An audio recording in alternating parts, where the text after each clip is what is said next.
ಸ್ನೇಹಿತರೆ ನಮಸ್ಕಾರ, ನಾನು Ravindra Joshi. We are the advanced military in the world. We are the largest military in the world. We can demolish any country ಅಂತ ಹೇಳ್ತಾ ಇದ್ರಲ್ಲ Donald Trump ಅವರು. ಈಗೇನು ಹೇಳ್ತಾರ್ರಿ ಇವರು? ಅಲ್ಲ ರೀ, ದೇಸಿ ತಂತ್ರಜ್ಞಾನವನ್ನು ಬಳಸಿಕೊಂಡು ಏರ್ ಡಿಫೆನ್ಸ್ ಸಿಸ್ಟಮ್ ಮಾಡಿಕೊಂಡಂಥ ಇರಾನು S-300 ಮಟ್ಟಿಗೆ ಇರುವಂಥ ಏರ್ ಡಿಫೆನ್ಸ್ ಸಿಸ್ಟಮ್ ಅದು. ಅಂಥ ಸಿಸ್ಟಮ್ 737 ಇಟ್ಕೊಂಡು ಇವತ್ತು ಜಗತ್ತಿನಲ್ಲಿ ಅತ್ಯಂತ ಸರ್ವಶ್ರೇಷ್ಠವಾದಂಥ ರ್ಯಾಡಾರ್ನ ನಿಕಷಕ್ಕೆ ತಲುಪಲಾರದಂಥ ಮಿಂಚಿನ ವೇಗದಲ್ಲಿ ಹೋಗುವಂಥ ಸ್ಟೆಲ್ತ್ ಕೆಪಾಸಿಟಿ ಆ ರೀತಿ ಇರುವಂಥ F-35 ಅಡ್ವಾನ್ಸ್ಡ್ ಏರ್ಕ್ರಾಫ್ಟನ್ನು ಕಾಂಬ್ಯಾಟ್ನಲ್ಲಿ ಹೊಡೆಯತ್ತೆ ಅಂತಂದರೆ ಇರಾನ್ ಯಾವ ಮಟ್ಟಿಗೆ ಸನ್ನದ್ಧ ಆಗಿರಬೇಕು ಮತ್ತು ಹೇಗೆ ಅಮೇರಿಕೆಗೆ ಇರಾನು ಚಳ್ಳೆ ಹಣ್ಣು ತಿನ್ನಿಸ್ತಾ ಇರಬೇಕು, ಸುಮ್ಮನೆ ಆಲೋಚನೆ ಮಾಡಿ ನೋಡಿ. F-35 ಕಾಂಬ್ಯಾಟ್ನಲ್ಲಿ ಕೆಳಗಡೆ ಲ್ಯಾಂಡಿಂಗ್ ಮಾಡಲಾಗಿದೆ.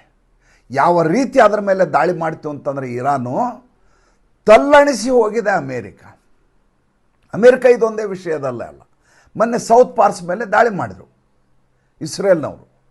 ದಾಳಿ ಮಾಡಿದ ತಕ್ಷಣ ಇರಾನು ರಿಟಾಲಿಯೇಷನ್ ಮಾಡಿ ಕತಾರ್ ಮೇಲೆ ಹೊಡೆದ್ರು. ಕತಾರ್ನ LNG ಎಕ್ಸ್ಪೋರ್ಟ್ ಪ್ಲ್ಯಾಂಟಿಗೆ ಹೊಡೆದ್ರು, ಅಲ್ ಅಫ್ಸಾನಾ ಅಂಥೇಳಿ.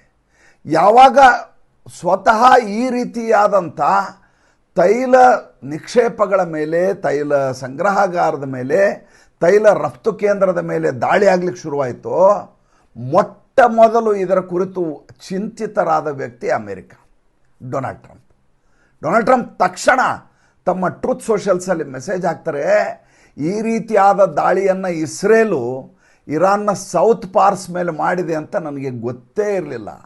ನಮ್ಮ ಗಮನಕ್ಕೆ ಬಾರದೇ ಈ ಕೆಲಸ ನಡೆದಿದೆ.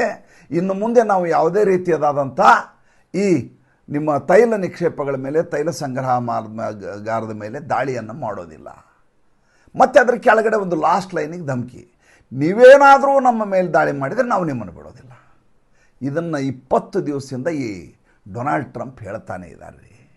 ನೋಡಿ, ಒಬ್ಬ ಮನುಷ್ಯ ಅವಿವೇಕಿಯಾದರೆ, ಒಬ್ಬ ಮನುಷ್ಯ ಉದ್ದೇಶವನ್ನೇ ಇಟ್ಕೊಳ್ಳಾರದೆ ತುಘಲಕ್ ದರ್ಬಾರ್ ಮಾಡ್ತಾ ಅಹಂಕಾರವನ್ನು ಮೆರೀತಾ ಹೋದರೆ ಹೇಗೆ ಜಗತ್ತಿಗೆ ಕಂಟಕಪ್ರಾಯ ಆಗ್ತಾರೆ ಅನ್ನೋದಕ್ಕೆ ಈ ಡೊನಾಲ್ಡ್ ಟ್ರಂಪ್ಗಿಂತ ನಿಮಗೆ ಜ್ವಲಂತ ಉದಾಹರಣೆ ಸಿಗಲಿಕ್ಕೆ ಸಾಧ್ಯವೇ ಇಲ್ಲ. ನೋಡಿ, ಎರಡು ರೀತಿಯಾದಂಥ ಭಾಳ ದೊಡ್ಡದಾದಂಥ ವಿನಾಶಕಾರಿ, ಅನಾಹುತಕಾರಿಯಾದಂಥ ಬೆಳವಣಿಗೆ ಆಗ್ತಾ ಇದ್ದಾವೆ. ಒಂದು, ಈ ರೀತಿಯಾಗಿ ತೈಲ ಸಂಗ್ರಹಾಗಾರ, ತೈಲ ರಫ್ತು ಕೇಂದ್ರ, ಆಮೇಲೆ ಅವರ ಸೆಂಟರ್ಗಳು, ಐಲ್ಯಾಂಡ್ಗಳು, ಅದರ ಮೇಲೆ ದಾಳಿ ನಡೀತಾ ಇರೋದು. ಯಾವ ಯುದ್ಧವನ್ನು ವರ್ಟಿಕಲ್ ಅಂತ ನಾವು ಅಂದ್ಕೊಂಡಿದ್ವೋ, ಯಾವ ಯುದ್ಧ ತ್ರಿಪಕ್ಷೀಯವಾಗಿ ನಡೆಯುತ್ತೆ ಅಂದ್ಕೊಂಡಿದ್ವೋ, ಅದು ಇದ್ದಕ್ಕಿದ್ದ ಹಾಗೆ ಹಾರಿಜೆಂಟಲಾಗಿ 15 ದೇಶಗಳಿಗೆ ವಿಸ್ತರಿಸಿದೆ. 15 ದೇಶಗಳಿಗೆ ವಿಸ್ತರಿಸೋದಷ್ಟೇ ಅಲ್ಲ, 85 ದೇಶಗಳು ಇದರ ಪ್ರಭಾವದಿಂದ ವಿನಾಶಕಾರಿ ಹಂತಕ್ಕೆ ಹೋಗಿದ್ದಾವೆ. ಹೇಗಿದೆ ಸ್ಥಿತಿ ಅಂತ ಭಾರತ ದೇಶದಲ್ಲಿ ಯಾವುದಾದ್ರೂ ಹೋಟೆಲ್ ಓನರ್ ಹತ್ರ ಕೇಳ್ರಿ, ಎಂಥ ಪರಿಣಾಮ ಬೀರಿದೆ ಯುದ್ಧ ಅಂತ ನಮ್ಗೆ ಗೊತ್ತಾಗುತ್ತೆ. ಭಾರತ ದೇಶದಲ್ಲಿ ಪೆಟ್ರೋಲು ಡೀಸೆಲ್ ದರವನ್ನು ನರೇಂದ್ರ ಮೋದಿ ಅವರು ಜಾಸ್ತಿ ಮಾಡಿಲ್ಲ, ನಮ್ಮ ಅದೃಷ್ಟ ಅಂದ್ಕೊಳ್ಳಿ. ಅಲ್ಲಿ ಅಮೇರಿಕಾದಲ್ಲಿ ಎರ್ರಾಬಿರ್ರಿ ರೇಟನ್ನು ಏರಿಸ್ತಾ ಇದ್ದಾರೆ, ಪಾಕಿಸ್ತಾನದಲ್ಲಿ ಗುಂಡು ಹೊಡಿತಾ ಇದ್ದಾರೆ, ಪೆಟ್ರೋಲ್ ಬಂಕ್ ಹತ್ರ ಸಿಗಲಿಲ್ಲ ಅಂತ ಒಂದು ರೀತಿಯ ಸ್ಟ್ಯಾಂಪೇಡ್ ಆಗ್ತಾ ಇದೆ. ಎಲ್ಲ ದೇಶಗಳು ಕೂಡ ಇದರ ಪ್ರಭಾವಕ್ಕೆ ಸಿಲುಕಿ ನಲುಗಿ ಹೋಗ್ತಾ ಇದ್ದಾವೆ, ನಿತ್ರಾಣ ಆಗಿದ್ದಾವೆ, ಏನು ಮಾಡಬೇಕು ತೋರಲಾರದ ಸ್ಥಿತಿಗೆ ಬಂದಿದ್ದಾವೆ. ಯಾವ ಕೋವಿಡ್ ಸಂದರ್ಭದಲ್ಲಿ ಜಗತ್ತು ತಲ್ಲಣಿಸಿ ಹೋಗಿತ್ತಲ್ಲ, ಅದರ 100 ಪಟ್ಟು ಹೆಚ್ಚಿನ ಆರ್ಥಿಕ ಹೊರೆಯನ್ನು ಮತ್ತು ಅದರ ಪ್ರಭಾವವನ್ನು, ಅದರ ಅಗಾಧತೆಯನ್ನು, ಅದರ ಅನಾಹುತವನ್ನು ಅನುಭವಿಸಬೇಕಾದ ಅನಿವಾರ್ಯತೆ ಒದಗಿ ಬಂದಿದೆ. ಒಂದು ಕಡೆ ಹುಚ್ಚಾಟ ಆಡ್ತಾ ಇರುವಂಥ ಇರಾನು ತನ್ನದೇ ಸುತ್ತಮುತ್ತಲು ಇರುವಂಥ ರಾಷ್ಟ್ರಗಳ ಮೇಲೆ, ಅದರ ತೈಲ ನಿಕ್ಷೇಪದ ಮೇಲೆ, ತೈಲ ಸಂಗ್ರಹಾಗಾರದ ಮೇಲೆ, ಎಲ್ಲದರ ಮೇಲೆ ದಾಳಿಯನ್ನು ಮಾಡ್ತಾ ಇದೆ. ಆ ಕಡೆ ಇಸ್ರೇಲು ಮತ್ತು ಅಮೇರಿಕ ಮನಸೋ ಇಚ್ಛೆ ಹುಚ್ಚಾಬಟ್ಟೆ ದಾಳಿಯನ್ನು ಇರಾನ್ ಮೇಲೆ ಮಾಡ್ತಾ ಇದ್ದಾವೆ. ಇದು ಹೇಗಿದೆ ಅಂದರೆ, ಇಲ್ಲಿ ಸಂಧಾನ ಮಾಡಲಿಕ್ಕೆ ವ್ಯಕ್ತಿಗಳಿಲ್ಲ, ಮಧ್ಯಪ್ರವೇಶ ಮಾಡುವಂಥ ಯಾವುದಾದ್ರೂ ಪ್ರಭೃತಿ ಕಣ್ಣೆದುರಿಗೆ ಕಾಣಿಸ್ತಾ ಇಲ್ಲ. ಏನು ಮಾಡಬೇಕು ತಿಳಿಯಲಾರದೆ ದಿಕ್ಕೆಟ್ಟು ಕೂತಂಥ ಜಗತ್ತಿನ ಸ್ಥಿತಿಯನ್ನು ಇವತ್ತು ನೀವು ಗಮನಿಸಬಹುದು. ನಿನ್ನೆ ನರೇಂದ್ರ ಮೋದಿಯವರು ಫ್ರಾನ್ಸ್ನ ಎಮ್ಯಾನ್ಯುಯಲ್ ಮ್ಯಾಕ್ರಾನ್ ಜೊತೆ ಮಾತಾಡಿದರು, ಅಲ್ಲಿಯ ರಾಷ್ಟ್ರಪತಿ ಜೊತೆ. ಇಡೀ ಪಾಶ್ಚಿಮಾತ್ಯ ರಾಷ್ಟ್ರಗಳೆಲ್ಲ ಈ ಗ್ಯಾಸ್ ಸಮಸ್ಯೆಯಿಂದ ನರಳ್ತಾ ಇದ್ದಾವ್ರಿ. ಜೊತೆಗೆ ಆರ್ಥಿಕ ಹೊರೆ ಬೇರೆ ಇದೆ, ಹಣದುಬ್ಬರ ಬೇರೆ ನಡೀತಾ ಇದೆ, ರಿಸೆಷನ್ ಇದೆ. ಇದರ ಮಧ್ಯೆ ಎಲ್ಲ ದೇಶಗಳು ಈ ಇಡೀ ಹಾರ್ಮೋಸ್ನ ಬಂದ್ ಮಾಡಿ ಕೂತದ್ದಕ್ಕೆ, ಜೊತೆಗೆ ಯಾವುದೇ ಸರಕು ಸಾಗಣೆ ಆಗದೇ ಇರುವಂಥ ಸ್ಥಿತಿ ನಿರ್ಮಾಣ ಆಗಿದ್ದಕ್ಕೆ ಏನು ಮಾಡಬೇಕು ಗೊತ್ತಾಗಲಾರ ಸ್ಥಿತಿಗೆ ಬಂದಿದೆ. ಈಗ ಜಗತ್ತಿನಲ್ಲಿ ಏಕಮೇವ ಒಬ್ಬ ವ್ಯಕ್ತಿ ಯಾರಾದರೂ ಎಲ್ಲ ರಾಷ್ಟ್ರಗಳ ಜೊತೆ ಮಾತಾಡಬಹುದಾದ ವ್ಯಕ್ತಿ ಇದ್ದರೆ ಅದು ಕೇವಲ ನರೇಂದ್ರ ಮೋದಿ ಮಾತ್ರ. ನೋಡಿ, ಒಂದು ಕಡೆ ರಷ್ಯಾದ ಜೊತೆ ಮಾತಾಡ್ತಾರೆ, ರಷ್ಯಾದಿಂದ ತೈಲ ಸರಾಗವಾಗಿ ಭಾರತಕ್ಕೆ ಬರುವ ಹಾಗೆ ನೋಡ್ಕೊಳ್ಳಾಗ್ತಾ ಇದೆ. ಆ ತೈಲ ಪಾಸ್ ಆಗುವಂಥ ಸ್ಟ್ರೇಟ್ ಆಫ್ ಹಾರ್ಮೋಸ್ ಇದೆಯಲ್ಲ, ಅದನ್ನು ಇರಾನ್ ಮೂಲಕ ಕ್ಲಿಯರ್ ಮಾಡಿಸ್ಕೋತಾರೆ, ಸರಾಗವಾಗಿ ಬರೋ ಹಾಗೆ ಆ ಜಲಸಂಧಿಯ ಮೂಲಕ ನೋಡ್ಕೋತಾರೆ. ಅದನ್ನು ನೋಡ್ಕೊಳ್ಳೋದಷ್ಟೇ ಅಲ್ಲ, ಯಾವ ರಷ್ಯಾ ಚೈನಾದ ಕಡೆ ಕಳಿಸ್ತಾ ಇತ್ತು ತೈಲವನ್ನು, ಅಂಥ ಹಡಗುಗಳನ್ನು ರೀಡೈರೆಕ್ಟ್ ಮಾಡಿ ಭಾರತಕ್ಕೆ ಬರುವ ಹಾಗೆ ಮಾಡ್ಕೋತಾರೆ. ಜೊತೆಗೆ ಈ ಕಡೆ ಸೌದಿ ಅರೇಬಿಯಾದ ಕ್ರೌನ್ ಪ್ರಿನ್ಸ್ ಜೊತೆ ಮಾತಾಡ್ತಾರೆ, ಮೊಹಮ್ಮದ್ ಬಿನ್ ಸಲ್ಮಾನ್ ಜೊತೆ. ಈ ಕಡೆ ಯುನೈಟೆಡ್ ಅರಬ್ ಎಮಿರೇಟ್ಸ್ ಒಕ್ಕೂಟದ ಅಧ್ಯಕ್ಷರ ಜೊತೆ ಮಾತುಕತೆ ನಡೆಸ್ತಾರೆ. ಆ ಕಡೆ ಜೋರ್ಡಾನ್ ದೊರೆ ಮಾತಾಡ್ತಾ ಇದ್ದಾರೆ. ಎಲ್ಲರ ಜೊತೆ, ಇಸ್ರೇಲ್ ಜೊತೆ ಮಾತಾಡಿದ್ದಾರೆ. ಎಲ್ಲರ ಜೊತೆ ಮಾತುಕತೆಯನ್ನು ನಡೆಸಿಕೊಂಡು ದೇಶವನ್ನು ಸುಭದ್ರಗೊಳಿಸುವ ಮತ್ತು ಯುದ್ಧದಿಂದ ಮುಕ್ತಗೊಳಿಸುವಂಥ ಪ್ರಯತ್ನದಲ್ಲಿ ನರೇಂದ್ರ ಮೋದಿ ನಿನ್ನೆ ನಿರತರಾಗಿದ್ದರು. ನಿರಂತರವಾದ ಕರೆ. ಭಾರತದ ವಿದೇಶಾಂಗ ಯಾವ ಮಟ್ಟಿಗೆ ಈ ಕಾಲಾಂತರದಲ್ಲಿ ಕೆಲಸ ಮಾಡ್ತಾ ಇದೆ ಈಗ ಅಂದರೆ ಯಾರೂ ನಿರೀಕ್ಷೆ ಮಾಡಲಿಕ್ಕೆ ಸಾಧ್ಯ ಇಲ್ಲ. ಎಲ್ಲರೂ ಬೆಚ್ಚಿ ಬಿದ್ದಂಥ ಸಂದರ್ಭದಲ್ಲಿ, ಪೆಚ್ಚು ಮೋರೆ ಹಾಕ್ಕೊಂಡು ಕೂತಿರುವಂಥ ಸಂದರ್ಭದಲ್ಲಿ, ನಿತ್ರಾಣರಾಗಿ ಏನು ಮಾಡಬೇಕು ಅಂತ ತಿಳಿಲಾರದಂಥ ಅಯೋಮಯ ಸಂದರ್ಭದಲ್ಲಿ ಅತ್ಯಂತ ಆ್ಯಕ್ಟಿವ್ ಆಗಿ ಇವತ್ತು ಯಾವುದಾದ್ರೂ ವಿದೇಶಾಂಗ ಕೆಲಸ ಮಾಡ್ತಾಯಿದ್ರೆ ಅದು ಭಾರತ ಮತ್ತು ಭಾರತ ಮಾತ್ರ. ಅತ್ಯಂತ ಹೆಮ್ಮೆಯಿಂದ ಮಾತಾಡ್ತಿದ್ದೇನೆ. ಇದು ಯಾವುದೋ ಉತ್ಪ್ರೇಕ್ಷೆ ಇಲ್ಲ. ಏಕೆಂದರೆ ಕಳೆದ 20 ದಿವಸದಿಂದ ಪ್ರತಿ ದಿವಸ ಪ್ರತಿ ಕ್ಷಣ ಯುದ್ಧದ ಬೆಳವಣಿಗೆಗಳೇನು ಅಂತ ನೋಡ್ತಾ ಇದ್ದವನು ನಾನು. ಯಾರ ಜೊತೆ ಮಾತುಕತೆ ನಡೆಸಿದ್ದಾರೆ, ಹೇಗೆ ನಡೆಸಿದ್ದಾರೆ, ಅದಕ್ಕೆ ಬೇಕಂತ ಅಧಿಕೃತ ಮಾಹಿತಿಗಳು ಯಾವುವು, ನಿಜಕ್ಕೂ ಈ ಸುದ್ದಿ ನಿಜಾನ ಸುಳ್ಳ, ಹೀಗೆ ಕ್ರಾಸ್ ಚೆಕ್ ಮಾಡ್ತಾ, ತಾಳೆ ನೋಡ್ತಾ, ಪ್ರತಿಯೊಂದನ್ನು ಹರಬಿಕೊಂಡು ಕೂತು ಬಂದಿರುವಂಥ, ಸಂಸ್ಕರಿಸಿ ಶೋಧಿಸಿ ಬಂದಂಥ ವಿಷಯವನ್ನು ತಮ್ಮೆದುರಿಗೆ ನಾನು ಪ್ರಸ್ತುತಪಡಿಸ್ತಾ ಇರೋದು. 2 ರೀತಿಯ ಅಪಾಯ ಉಂಟಾಗ್ತಾ ಇದ್ದಾರೆ. ಏನೇನು ಅನಾಹುತ ಆಯಿತು ಅಂತ ಹೇಳೋದು ಬೇಡ, ಅದೆಲ್ಲ ನಿಮ್ಗೆ ಗೊತ್ತಿರೋದೆ. 2 ರೀತಿಯ ಅಪಾಯ. ಒಂದು, ಜಗತ್ತಿಗೆ, ಮೊಬಿಲಿಟಿಗೆ, ಎಲ್ಲದಕ್ಕೂ ಬೇಕಾದಂಥ ತೈಲದ ಸರಕು ಸಾಗಣೆಗೆ ಅತಿ ದೊಡ್ಡದಾದಂಥ ಅಡ್ಡಿ, ವಿಘ್ನ. ಇರಾನು ಪಟ್ಟು ಹಿಡ್ಕೊಂಡು ಕೂತಿದೆ, ಕಳಿಸ್ಲಿಕ್ಕೆ ಸಾಧ್ಯ ಆಗ್ತಾ ಇಲ್ಲ. ಇನ್ನು ಎಲ್ಲೆಲ್ಲಿ ಇದನ್ನು ಆಯಿಲ್ ಎಕ್ಸ್ಟ್ರಾಕ್ಷನ್ ಮಾಡಬೇಕು ಅವನ್ನೆಲ್ಲ ಬಂದ್ ಮಾಡಲಾಗಿದೆ. ಕತಾರಲ್ಲಿ ಬಂದ್ ಮಾಡಿದ್ದಾರೆ, ಸೌದಿ ಅರೇಬಿಯಾದಲ್ಲಿ ಬಂದ್ ಮಾಡಿದ್ದಾರೆ, ದುಬೈನಲ್ಲಿ ಬಂದ್ ಮಾಡಿದ್ದಾರೆ, ಬೆಹರಿನ್ನಲ್ಲಿ ಬಂದ್ ಮಾಡಿದ್ದಾರೆ. ಎಲ್ಲ ಕಡೆ ಪ್ಲ್ಯಾಂಟ್ಗಳನ್ನ ನಿಲ್ಲಿಸ್ತಾ ಇದ್ದಾರೆ ರೀ. ಒಂದು ಕಡೆ ಬೆಂಕಿ ಹೊತ್ಕೊಂಡಿರ್ತದೆ, ಇಲ್ಲ ಅಂದರೆ ಕೆಲಸ ಮಾಡಲಿಕ್ಕೆ ಆಗಲಾರದ ಸ್ಥಿತಿ, ಅನಾಹುತಕಾರಿ ಸ್ಥಿತಿ ಇರ್ತದೆ. ಹೀಗಾಗಿ ಎಲ್ಲ ಶಟ್ ಡೌನ್ ಮಾಡುವ ಸ್ಥಿತಿ ಬಂದು. ಒಂದನೇದು 2 ರೀತಿಯ ಪರಿಣಾಮ ಇದ್ರ ಮೇಲೆ ಆಗ್ತಾ ಇದೆ. ಒಂದು, ತೈಲದಿಂದ ಆಗುವಂಥ ಅನಾಹುತ. 2ನೇದು, ಡಿಸಾಲಿನೇಷನ್ ಪ್ಲ್ಯಾಂಟ್ ಮೇಲೆ ಅವರು ಮಾಡ್ತಾ ಇರುವಂಥ ದಾಳಿಗಳು. ಇದು ಎಲ್ಲಿಯೂ ಭಾಳ ದೊಡ್ಡ ಮಟ್ಟದಲ್ಲಿ ಬಿಂಬಿತ ಆಗ್ತಾ ಇಲ್ಲ. ಮಾರ್ಚ್ 8ನೇ ತಾರೀಕಿಗೆ ಬೆಹರಾನಿನ ಡಿಸಾಲಿನೇಷನ್ ಪ್ಲ್ಯಾಂಟ್ ಮೇಲೆ ಇರಾನ್ ಅಟ್ಯಾಕ್ ಮಾಡ್ತದೆ. 2ನೇದು, ಮಾರ್ಚ್ 9ನೇ ತಾರೀಕಿಗೆ ಯಾವಾಗ ಇರಾನ್ ಈ ರೀತಿಯ ದಾಳಿ ಮಾಡ್ತೋ, ಇರಾನ್ ಮೇಲೆ ಅಮೇರಿಕ, ಇಸ್ರೇಲ್ ಆ ಕಡೆಯಿಂದ ದಾಳಿ ಮಾಡಿಸ್ತದೆ. ಇರಾನ್ಗೇನೋ ತಡ್ಕೊಳ್ಳೋ ಶಕ್ತಿ ಇದೆ, ಅದಕ್ಕೆ ನೈಸರ್ಗಿಕ ಸಂಪತ್ತಿದೆ. ಸೌದಿ ಅರೇಬಿಯಾ ಮೇಲೆ ಮಾಡ್ತಾ ಇದೆ, ಇರಾನ್ ಮೇಲೆ ಮಾಡ್ತಾ ಇದೆ. ಉಳಿದ ಗಲ್ಫ್ 80% 95% ಡಿಸಾಲಿನೇಷನ್ ಮಾಡುವ ರಾಷ್ಟ್ರಗಳ ಮೇಲೆ ದಾಳಿ ಮಾಡಲಿಕ್ಕೆ ಹೊಂಚಾಕೊಂಡು ಕೂತಿದ್ದಾವೆ. ಇದರಿಂದ ಏನಾಗುತ್ತೆ, ಇದರಿಂದ ಭಾಳ ದೊಡ್ಡ ಮಟ್ಟದ ಡಿಸ್ಟಬಿಲೈಸೇಷನ್ ಆಫ್ ಸೊಸೈಟಿ ಅಂತ. ಏನು ಹಂಗಂದರೆ ನೋಡಿ, ನೀರು ಅನ್ನೋದು ಕೇವಲ ಕುಡಿಯಲಿಕ್ಕೆ ಮಾತ್ರ ಅಲ್ಲ, ಮನುಷ್ಯನ ಪ್ರತಿ ಹಂತದಲ್ಲಿಯೂ ಬೇಕೇ ಬೇಕಾಗುವಂಥ ಒಂದು ವಸ್ತು ಅಂತ ಯಾವುದಾದ್ರೂ ಇದ್ದರೆ ಅದು ನೀರು. ಆ ನೀರೇ ಇಲ್ಲ ಅಂದಾಗ ಇಂಡಸ್ಟ್ರಿ ನಿಂತು ಹೋಗ್ತವೆ, ಹೋಟೆಲ್ ನಿಂತು ಹೋಗ್ತವೆ, ಅವೆಲ್ಲ ಬೇರೆ ಅಂದ್ಕೊಳ್ಳಿ. ಮನುಷ್ಯ ಬದುಕಲಿಕ್ಕೆ ಈಗ ನಮ್ಮ ನಾಗರಿಕತೆಗಳೆಲ್ಲ ಉಂಟಾಗಿದ್ದು ಹೇಗ್ರಿ, ನದಿ ಎಲ್ಲೆಲ್ಲಿ ಹರಿತಾವೋ, ಎಲ್ಲೆಲ್ಲಿ ಸರೋವರ ಹರಿತಾವೋ ಅದು ಸಿಂಧೂ ನದಿಯ ನಾಗರಿಕತೆ ಅಂತ ಮಾಡ್ಕೊಂಡ್ವಿ. ಅಂದರೆ ಎಲ್ಲಿ ನೀರು ಲಭ್ಯ ಇದೆಯೋ ಆ ಪ್ರದೇಶದಲ್ಲಿ ನಮ್ಮ ನಾಗರಿಕತೆ ಬೆಳೀತಾ ಹೋಯಿತು. ನೀರೇ ನಿಮ್ಗೆ ಸಿಗಲಿಲ್ಲ ಅಂದರೆ ಇನ್ಸೆಕ್ಯೂರಿಟಿ ಇನ್ ಸೊಸೈಟಿ. ನಾವಿಲ್ಲಿ ನೀರೇ ಸಿಗೋದಿಲ್ಲ, ನಾ ಇರಲಿಕ್ಕಾಗಲ್ಲ ಅಂತ ಗಲ್ಫ್ ರಾಷ್ಟ್ರಗಳನ್ನು ಬಿಟ್ಟು ಬೇರೆ ಬೇರೆ ದೇಶಕ್ಕೆ ವಲಸೆ ಹೋಗಬೇಕಾದಂಥ ಅಗತ್ಯತೆ ಬರುತ್ತೆ.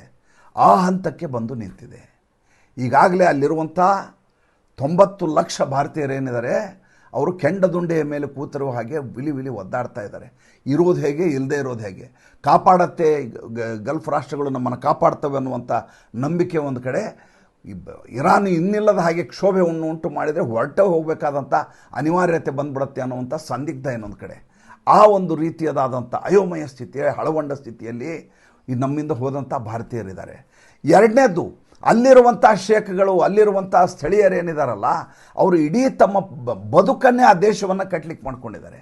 ಯಾವಾಗ ಡಿಸಾಲಿನೇಷನ್ ಪ್ಲ್ಯಾಂಟ್ನ ಆಪ್ರೇಟ್ ಮಾಡಲಿಕ್ಕೆ ಸಾಧ್ಯ ಆಗೋದಿಲ್ಲ ಅನ್ನುವಂಥ ಸ್ಥಿತಿ ಬಂದರೆ, ರಿಪೇರಿ ಮಾಡಲಿಕ್ಕೆ ಆಗೋದಿಲ್ಲ ಅನ್ನುವಂಥ ಸ್ಥಿತಿ ಬಂದರೆ ಅವರು ಕೂಡ ಎಲ್ಲವನ್ನು ಮುಚ್ಕೊಂಡು ಯಾವುದಾದ್ರೂ ದೇಶಕ್ಕೆ ವಲಸೆ ಹೋಗಬೇಕಾದಂಥ ಅನಿವಾರ್ಯತೆ ಬರುತ್ತೆ. ಮೊನ್ನೆ ಕತಾರ್ ಮೇಲೆ ದಾಳಿ ಮಾಡಿದ್ರಲ್ಲ, ಅಲ್ಫನಾ ಇದ್ರ ಮೇಲೆ, ರಾಜ್ ಅಲ್ಫನಾ ಅದ್ರ ಮೇಲೆ 3 ರಿಂದ 5 ವರ್ಷ ಬೇಕಂತೆ ಅದು ರಿಪೇರ್ ಆಗಲಿಕ್ಕೆ. ಮಾಡಿರುವಂಥ ದಾಳಿಯಿಂದ ಇರಾನ್ ದಾಳಿ ಮಾಡಿರೋದು ಕತಾರ್ ಮೇಲೆ. ಮೊದಲು ಇರಾನ್ ಮೇಲೆ ಇಸ್ರೇಲ್ ಮಾಡ್ತೀವಿ, ಯಾವಾಗ ಇಸ್ರೇಲ್ ಮಾಡ್ತು ಇರಾನು ರಿಟಾಲಿಯೇಷನ್ಗೆ ಇಸ್ರೇಲ್ ಮೇಲೆ ಮಾಡಲಿಲ್ಲ, ಕತಾರ್ ಮೇಲೆ ಮಾಡ್ತು. ಕತಾರ್ ಅದನ್ನು ರಿಪೇರಿ ಮಾಡಿಸ್ಲಿಕ್ಕೆ 3 ರಿಂದ 5 ವರ್ಷ ಬೇಕು. ಅಲ್ಲಿವರೆಗೂ ಹೇಗೆ ಮುಂದೆ? ಕತಾರ್ನಿಂದ 40% LNG ಎಕ್ಸ್ಪೋರ್ಟ್ ಆಗುತ್ತೆ ಜಗತ್ತಿನ ಎಲ್ಲ ಭಾಗಗಳಿಗೆ. ನಾಳೆನೇ ಯುದ್ಧ ನಿಂತರೂ ಕೂಡ ನಾಡಿದ್ದು ಎಲ್ಲವೂ ನಿರ್ಮೂಲ ಆಗಿಬಿಡುವುದಲ್ಲ. ಮುಂದಿನ 6 ತಿಂಗಳು ಇದರ ಎಫೆಕ್ಟ್ ಇರುತ್ತೆ. ಇನ್ನು 6 ತಿಂಗಳು ಇದೇ ರೀತಿಯಾದಂಥ ತತ್ವಾರ, ಇದೇ ಭಯಾನಕ ಸ್ಥಿತಿ, ಇದೇ ಒಂದು ರೀತಿಯ ಅಯೋಮಯ ವಾತಾವರಣ ಇಡೀ ಜಗತ್ತನ್ನು ಆವರಿಸಿಕೊಂಡು ಬಿಡುತ್ತೆ. ಒಬ್ಬ ಡೊನಾಲ್ಡ್ ಟ್ರಂಪ್ ಮಾಡಿರುವ ಕೆಲಸಕ್ಕೆ ಜಗತ್ತು ಎಂಥ ದೊಡ್ಡದಾದಂಥ ಬೆಲೆಯನ್ನು ತೆತ್ತಾ ಇದೆ ಗಮನಿಸಿ ನೋಡಿ. ಇನ್ನು ಈ ಪಾಕಿಸ್ತಾನದ ಬಗ್ಗೆ 2 ಮಾತು ಹೇಳಿಬಿಡ್ತೇನೆ ನೋಡಿ. ಪಾಕಿಸ್ತಾನ ಈಗ ವಸ್ತುಸ್ಥಿತಿ ಅಂತಂದರೆ, ಒಂದು, ಇವ್ರ ಜೊತೆ ಸೌದಿ ಅರೇಬಿಯಾಗೆ ಸಪೋರ್ಟ್ ಮಾಡಿ ನಿಂತು ಇರಾನ್ ಮೇಲೆ ದಾಳಿಯನ್ನು ಮಾಡಬೇಕು. ನಾವಿನ್ನು ತಡ್ಕೊಳ್ಳಿಕ್ಕೆ ಸಾಧ್ಯ ಇಲ್ಲ ಅಂತ ಸೌದಿ ಅರೇಬಿಯಾದ ವಿದೇಶಾಂಗ ಸಚಿವ ಬಹಿರಂಗವಾದ ಹೇಳಿಕೆಯನ್ನು ಕೊಟ್ಟಾಯಿತು. ನಾವಿನ್ನು ತಡ್ಕೊಳ್ಳಲ್ಲ ಅಂಥೇಳಿ. ತಡ್ಕೊಳ್ಳಲ್ಲ ಬೇರೆ ಏನು ಮಾಡ್ಲಿಕ್ಕೆ ಸಾಧ್ಯ? ನಿಮ್ಮ ಹತ್ರ ಏನಿದೆ? ನಿಮ್ಮ ಪ್ಯಾಕ್ಟ್ ಮಾಡಿಕೊಡೋದು ಪಾಕಿಸ್ತಾನ ಜೊತೆ. ಪಾಕಿಸ್ತಾನದ ಸೈನಿಕರು ಪಾಕಿಸ್ತಾನ ಸೈನ್ಯವನ್ನು ಇಟ್ಕೊಂಡು ನೀವು ಇರಾನ್ ಮೇಲೆ ದಾಳಿ ಮಾಡಬೇಕು. ಪಾಕಿಸ್ತಾನ ಓಡೋಗಿ ಕೂತ್ಕೊಂಡಿದೆ. ಅದರ ಬಗರಮ್ ಬೇಸ್ ಏನಿದೆ, ಆ ಬೇಸಿಂದ ಅಟ್ಯಾಕ್ ಮಾಡಬೇಕು ಅಂಥೇಳಿ ಅಮೇರಿಕ ಪ್ರಯತ್ನ ಮಾಡ್ತು. ಇದು ನುಣುಚ್ಕೊಂಡು ಓಡೋಯ್ತು ಪಾಕಿಸ್ತಾನ ಏನು ಕಾರಣ ತೋರಿಸ್ತಾ ಇದೆ? ಪಾಕಿಸ್ತಾನ ಹೇಳುತ್ತೆ, ನಾನು ಅಫ್ಘಾನಿಸ್ತಾನ ಜೊತೆ ಯುದ್ಧದಲ್ಲಿ ನಿರತನಾಗಿದ್ದೇನೆ, ನನ್ನ ಪರಿಸ್ಥಿತಿ ತೀರಾ ಕ್ರಿಟಿಕಲ್ ಆಗಿದೆ. ಒಂದು ಕಡೆ ಬಲೂಚ್ ಲಿಬರೇಷನ್ ಆರ್ಮಿಯವರು ನನ್ನ ಮೇಲೆ ದಾಳಿ ಮಾಡ್ತಾ ಇದ್ದಾರೆ, ಮತ್ತೊಂದು ಕಡೆ ತೆಹರಿಕೆ ತಾಲಿಬಾನ್ ಪಾಕಿಸ್ತಾನವ್ರು ನನ್ನ ಮೇಲೆ ದಾಳಿ ಮಾಡ್ತಾ ಇದ್ದಾರೆ, ನಾನು ನಿಮ್ಮ ಜೊತೆ ಯುದ್ಧದಲ್ಲಿ ಪಾಲ್ಗೊಳ್ಳುವ ಸ್ಥಿತಿಯಲ್ಲಿಲ್ಲ ಅಂತ ನಾಟಕ ಆಡ್ತಾ ಇದೆ. ಆದರೆ ಸ್ವತಃ ಪಾಕಿಸ್ತಾನ ಏನು ಮಾಡ್ತಾ ಇದೆ? ಬೇಕು ಅಂತಲೇ ಯುದ್ಧವನ್ನು ಚಾಲ್ತಿಯಲ್ಲಿಟ್ಟು ಅಫ್ಘಾನಿಸ್ತಾನದ ಕಾಬೂಲ್ನಲ್ಲಿರುವಂಥ ಒಂದು ಅಡಿಕ್ಷನ್ ಸೆಂಟರ್ ಮೇಲೆ ಬಾಂಬ್ ದಾಳಿಯನ್ನು ಮಾಡಿ 400 ಜನ ಅಡಿಕ್ಷನ್ ಪೇಷಂಟ್ಸನ್ನು ಸಾಯಿಸಿದಾರಲ್ರಿ. ಎಂಥ ಮೋಸಗಾರಿರ್ಬೋದು, ಎಂಥ ವಂಚಕರಿರ್ಬೋದು, ಎಂಥ ಅಮಾನವೀಯ ಜನ ಇರ್ಬೋದು ನೋಡಿ. ಹಿಂದೊಂದು ಪ್ಯಾಕ್ಟ್ ಆಗಿತ್ತು. ಏನಪ್ಪ ಅಂತಂದರೆ, ಈ TTP ಮತ್ತು BLA ಅವರು ಒಂದು ಮಾತನ್ನು ಹೇಳಿದ್ರು. TTP ಅಂದರೆ ತೆಹರಿಕೆ ತಾಲಿಬಾನ್ ಪಾಕಿಸ್ತಾನ, BLA ಅಂದರೆ ಬಲೂಚ್ ಲಿಬರೇಷನ್ ಆರ್ಮಿ. ಒಂದು ಆರ್ಮಿ ಸ್ಕೂಲ್ ಮೇಲೆ ದಾಳಿ ಮಾಡಿದರು ಹಿಂದೆ. ಆ ದಾಳಿ ಮಾಡಿದ ಸಂದರ್ಭದಲ್ಲಿ ಒಂದು ಪ್ಯಾಕ್ಟ್ ಆಗಿತ್ತು. ಏನಂದರೆ, ನಾವು ಇನ್ಮೇಲೆ ಸಿವಿಲಿಯನ್ಸ್ ಮೇಲೆ ದಾಳಿಯನ್ನು ಮಾಡೋದಿಲ್ಲ. ಏಕೆಂದರೆ ಅಮಾಯಕವಾದಂಥ ಸೈನ್ಯಾಧಿಕಾರಿಗಳ ಮಕ್ಕಳನ್ನು ಟಾರ್ಗೆಟ್ ಮಾಡಿ ಸಾಯಿಸಿದ್ರಲ್ಲ, ಅವತ್ತೊಂದು ತೀರ್ಮಾನಕ್ಕೆ ಬರಲಾಯಿತು, ಇದು ಸಿವಿಲಿಯನ್ ಅಂತ. ಆದರೆ ಈಗ ಪಾಕಿಸ್ತಾನ ಮಾಡಿದ್ದೇನು? ಪಾಕಿಸ್ತಾನ ಅದೇ ಸಿವಿಲಿಯನ್ಸ್ ಇದ್ದಂಥ, ಅದೂ ಕೂಡ ಪಾಪ ಅಡಿಕ್ಷನ್ನಲ್ಲಿ ಪೇಷಂಟ್ಗಳಾಗಿ ಆಸ್ಪತ್ರೆಯಲ್ಲಿ ಮಲ್ಕೊಂಡಿರುವಂಥ 1000 ಬೆಡ್ನ ಆಸ್ಪತ್ರೆ ರೀ ಅದು, ಕಾಬೂಲ್ನಲ್ಲಿರೋದು. 400 ಜನ ಏಕಕಾಲಕ್ಕೆ ಸತ್ತು ಹೋಗಿದ್ದಾರೆ, 250 ಜನ ಗಾಯಾಳುಗಳಾಗಿದ್ದರೆ ಅವರು ಸಾಯುವ ಸ್ಥಿತಿಯಲ್ಲಿದ್ದಾರೆ. ಅಂದರೆ ಪಾಕಿಸ್ತಾನ ಈ ಯುದ್ಧದಲ್ಲಿ ಆ ಕಡೆ ಇರಾನಿಗೂ ತಾನು ಕೆಟ್ಟವನಾಗಿರಬಾರ್ದು, ಈ ಕಡೆ ಸೌದಿ ಅರೇಬಿಯಾ ಪ್ಯಾಕ್ಟ್ ಮಾಡಿ ದುಡ್ಡನ್ನು ಕಿತ್ಕೊಂಡ್ಬಂದಿದ್ರಲ್ಲ ಅವ್ರಿಗೆ ಉತ್ತರ ಹೇಳಲಿಕ್ಕೆ ತೊಂದರೆ ಆಗಬಾರ್ದು ಅಂತ ಈ ರೀತಿಯ ನಾಟಕವನ್ನು ಆಡ್ತಾ ಇದೆ. ಒಂದು ಮಾತನ್ನು ಆತ ಹೇಳಿದ್ದ, ಈ ಮುಲ್ಲಾ ಮುನೀರ್ ಒಂದು ಮಾತು ಹೇಳಿದ್ದ, ಪರಮಾಣು ರಾಷ್ಟ್ರ ನಮ್ಮದು, ಸಂದರ್ಭ ಬಂದರೆ ನಾವು ಜಗತ್ತಿನ ಅರ್ಧ ಭಾಗವನ್ನು ನಾಶ ಮಾಡೇ ಹೋಗೋದು ನಾವು ಅಂತ ಹೇಳ್ತಾ. ಈಗೇನು ಇರಾನ್ ಮಾಡ್ತಾ ಇದೆಯಲ್ಲ, ಇರಾನ್ ಹೋರಾಟ ಮಾಡೋಕ್ಕಾಯ್ದು ಇಸ್ರೇಲ್ ಮತ್ತು ಅಮೆರಿಕ ಮೇಲೆ, ಅವ್ರು ದಾಳಿ ಮಾಡ್ತಾಯಿದ್ದು ಎಲ್ಲ ಗಲ್ಫ್ ರಾಷ್ಟ್ರಗಳ ಮೇಲೆ. ಸುನೀಶಿಯಾ ಇಲ್ಲ ಇಲ್ಲಿ, ಜಗತ್ತನ್ನು ಮುಗಿಸೋ ಕಾರ್ಯಕ್ರಮ ಇದು. ಇದೇ ಮಾತನ್ನು ಆತ ಹೇಳಿದ್ದ ಮುಲ್ಲಾ ಮುನೀರು. ನಮ್ಮ ದೇಶದ ಅಸ್ತಿತ್ವಕ್ಕೆ ಧಕ್ಕೆ ಆದರೆ ಜಗತ್ತಿನ ಅರ್ಧ ಭಾಗವನ್ನು ನಾಶ ಮಾಡಿ ನಾವು ಹೋಗ್ತೀವಿ ಅಂತ. ಹಾಗಾದ್ರೆ ಅದು ಆ ಪರಮಾಣು ರಾಷ್ಟ್ರ ಅಲ್ವಾ? ಆ ಪಾಕಿಸ್ತಾನ ಯಾಕಿರಬೇಕು? ನೀವು ಇರಾನ್ ಪರಮಾಣು ದಾಳಿ ಮಾಡುತ್ತೆ ಅಮೇರಿಕ ಅನ್ನುವಂಥ ಕಾರಣವನ್ನು ನೋಡಿ ಯುದ್ಧ ಮಾಡ್ತಾಯಿದ್ರಿ ಅಮೇರಿಕಾದವರು. ಇಸ್ರೇಲ್ನವರು ಅದೇ ಕಾರಣಕ್ಕೆ ದಾಳಿ ಮಾಡ್ತಾಯಿದ್ದಾರೆ. ಇವತ್ತೆಲ್ಲ ನಾಳೆ ನಮ್ಮ ಮೇಲೆ ದಾಳಿಯನ್ನು ಮಾಡುತ್ತೆ. ಇವರು ಹೌತಿ ಉಗ್ರರನ್ನು ಸಾಕಿದ್ದಾರೆ, ಇವ್ರನ್ನ ಹೆಜ್ಬುಲ್ಲಾಗಳನ್ನ ಇಟ್ಕೊಂಡಿದ್ದಾರೆ, ಹಮಾಸ್ ಉಗ್ರರಿಗೆ ಪೋಷಣೆಯನ್ನು ಕೊಡ್ತಾ ಇದ್ದಾರೆ. ಇರಾನ್ ಯಾವತ್ತಿದ್ರು ಡೇಂಜರು, ಇವರು ಪರಮಾಣುವನ್ನು ಯುದ್ಧವನ್ನು ಮಾಡಲಿಕ್ಕೆ ಸನ್ನದ್ಧರಾಗಿರೋರು, ಇವ್ರನ್ನ ಮುಗಿಸ್ಬಿಡ್ಬೇಕು. ಮತ್ತು ಪಾಕಿಸ್ತಾನ ಸ್ವಾಮಿ, ಪಾಕಿಸ್ತಾನೂ ಅದೇ ತಾನೇ, ಅದ್ರ ಬಗ್ಗೆನೂ ಇದೇ ನೀತಿಯನ್ನು ಹೊಂದಬೇಕಲ್ವಾ? ಇಲ್ಲಿ ಲಾಜಿಕ್ಗಳೇ ಇಲ್ದಾರದೆ ಯುದ್ಧ ನಡೀತಾ ಇರೋದು. ಈ ಮಧ್ಯೆ ನರೇಂದ್ರ ಮೋದಿಯವರು ತುಂಬ ಆ್ಯಕ್ಟಿವ್ ಆಗಿ ಇದರ ಕುರಿತಾಗಿ ಮಾತುಕತೆಯನ್ನು ಭಾಳ ಗಂಭೀರವಾಗಿ ಮಾತುಕತೆಯನ್ನು ನಡೆಸಿದ್ದಾರೆ. ಇದನ್ನೆಲ್ಲೂ ಜಸ್ಟ್ ಪ್ರಚಾರವನ್ನು ಮಾಡಲಿಕ್ಕೆ ಹೋಗಿಲ್ಲ, ಯಾಕೆಂದರೆ ಏನೋ ದೊಡ್ಡದನ್ನು ಸಾಧಿಸ್ತಾ ಇದೆ ಭಾರತ ಅನ್ನೋ ಹಾಗೆ ಮಾಡ್ತಾ ಇದ್ದಾರೆ ಅಂತ ಸುಮ್ಮನೆ ಅದ್ರ ಬಗ್ಗೆ ಪ್ರೊಪಗ್ಯಾಂಡ ಮಾಡ್ತಾರೆ ಅನ್ನುವಂಥ ಕಾರಣಕ್ಕೋಸ್ಕರ ಬ್ಯಾಕ್ಡೋರ್ ಡಿಪ್ಲೊಮಸಿ ಅಂತ ಕರೀತಾರೆ. ಆ ಬ್ಯಾಕ್ಡೋರ್ ಡಿಪ್ಲೊಮಸಿಯನ್ನು ಶುರು ಮಾಡಿದ್ದಾರೆ. ಅದೇನಾದರೂ ಆಗಿ ಯುದ್ಧ ಒಂದು ಹಂತಕ್ಕೆ ನಿಂತು ಬಿಟ್ಟರೆ ನೆಮ್ಮದಿಯಿಂದ ನಿರುಮ್ಮಳದಿಂದ ನೀವು ಬದುಕುವಂಥ ಕಾಲಘಟ್ಟ ಬರುತ್ತೆ. ಹಾಗೆ ಬರಲಿ ಅಂತ ಆಶಿಸ್ತಾ ಇವತ್ತಿನ ಸಂಚಿಕೆಯನ್ನು ಮುಗಿಸ್ತಾ ಇದ್ದೀನಿ. ಸಂಚಿಕೆ ಇಷ್ಟ ಆಗಿದ್ದರೆ ಲೈಕ್ ಮಾಡಿ, ಫಾಲೋ ಮಾಡಿ, ಶೇರ್ ಮಾಡಿ. ನಮ್ಮ ಮುಕ್ತ ಪತ್ರಿಕೋದ್ಯಮಕ್ಕೆ ದಯವಿಟ್ಟು ಆರ್ಥಿಕವಾಗಿ ಬೆಂಗಾವಲಾಗಿ ನಮಸ್ಕಾರ.